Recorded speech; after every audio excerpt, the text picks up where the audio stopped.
Liu is prepared for the day when her son Lin requires about the age difference between him and his twin sister. While technically you are 2 minutes older than Lian, she will tell him that Lin has been alive for a longer period of time. Zhao and her husband, Chan, were informed that Lin had died shortly after their twin daughters, Lin and Leon, were born prematurely at 27 weeks on March 25, 2010. Nurses draped his motionless body across his mother's bare chest, allowing her to say her final goodbye. Lin, on the other hand, began to move. After 5 minutes, the baby's doctor informed the Zhao that the baby's movements were reflexive and not indicative of living. Lin, on the other hand, opened his eyes while his mother continued to cuddle him. In order to make him more comfortable, Li placed some breast milk on her finger. Their small baby grew stronger and stronger in his mother's arms, and their final goodbye turned into a welcoming hello for the first time.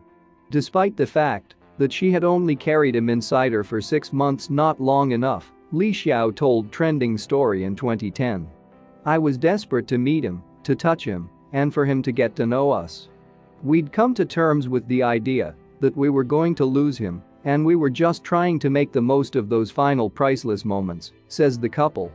"We consider ourselves really fortunate," Chan Zhao said on Trending Story.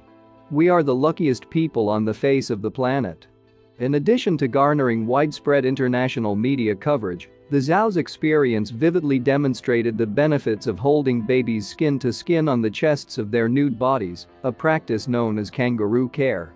Many hospitals still do not encourage, much alone permit, the exchange of skin-to-skin contact, despite the well-documented medical benefits of such contact.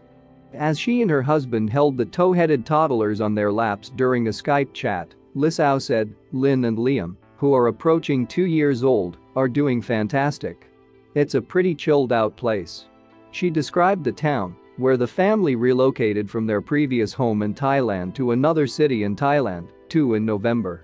According to her, the twins' most recent examinations revealed that they are developing totally appropriately.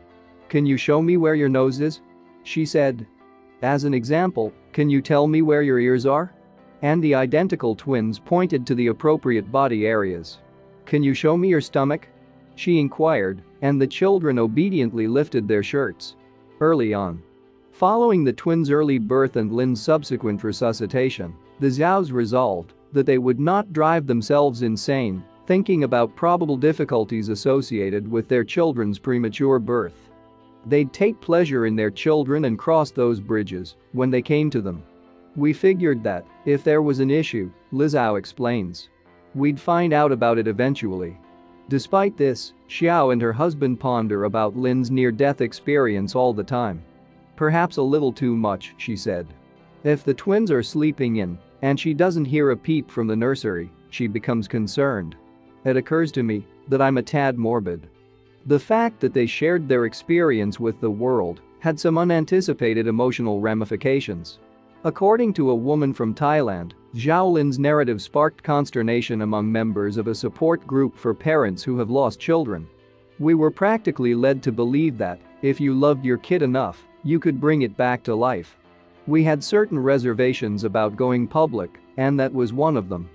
Surprise, their little sumo is a neologism. As the media attention receded, the Zhaos returned to their usual lives as a happy family, and they now have a new blessing to count. Among their many blessings, the most recent exciting development in the Zhao family is the arrival of Lin and Liam's younger sibling, Zhang, who was born on April 27.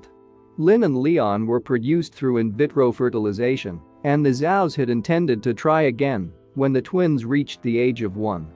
As a result, Liu was taken aback when she discovered that she was 3 months pregnant before the twins had even reached the age of 1 year. She had not undergone any reproductive treatments and assumed that her missed periods were due to the fact that Lin and Leon were still breastfeeding. Also, at 20 weeks, Zhang Zhao attempted to enter the world but was prevented from doing so due to stitches placed on his mother's cervix and the hiring of an au pair to help with the heavy lifting with the twins. While mom was on bed rest, Xiao was diagnosed with a gestational diabetes when pregnant with Charlie, who was born weighing more than 10 pounds, more than 4 times the combined weight of his brothers and sisters, who were born weighing just over 2 pounds each. They are all wearing the same size diapers now, and Zhang is able to dress in Lin's clothes. She characterizes her youngest as a little sumo. According to Zhao, she was in charge of him for 3.5 hours after he was born.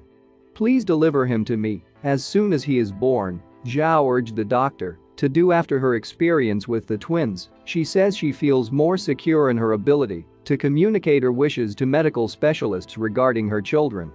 The research that underpins kangaroo welfare, while the zoo have been enjoying their 3 healthy children, the story of Lin's amazing delivery has helped to raise awareness of the growing amount of research into kangaroo birthing techniques and procedures. It is not a cure-all panacea.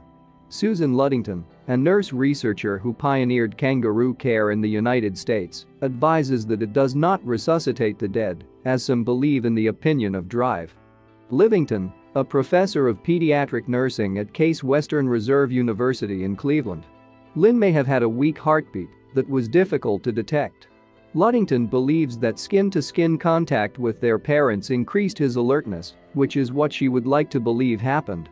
The discovery of a unique set of nerves and babies that are exceedingly sensitive to pleasurable human contact, she claims, came about in 2005 by researchers.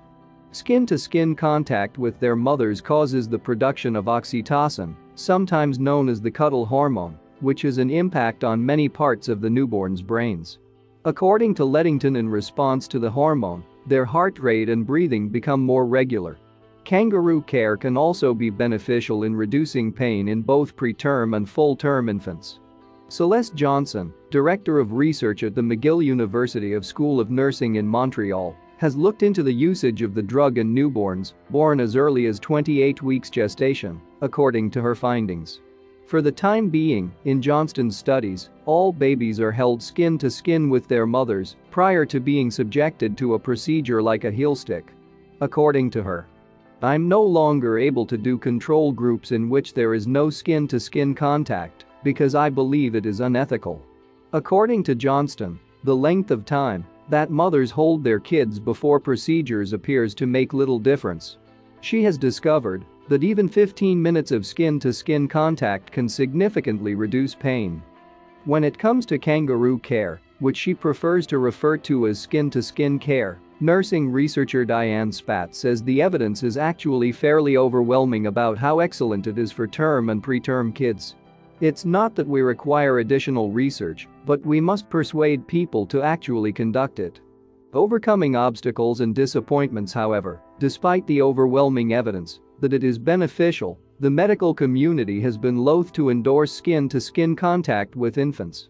According to Luddington and Spatz, who works at Children's Hospital of Philadelphia, 2 of the most significant impediments are a lack of knowledge about the research findings and a phobia of handling premature kids. Because it is nurse-generated knowledge, Luddington explains, the primary reason for its underutilization in the United States is that physicians are unaware of it.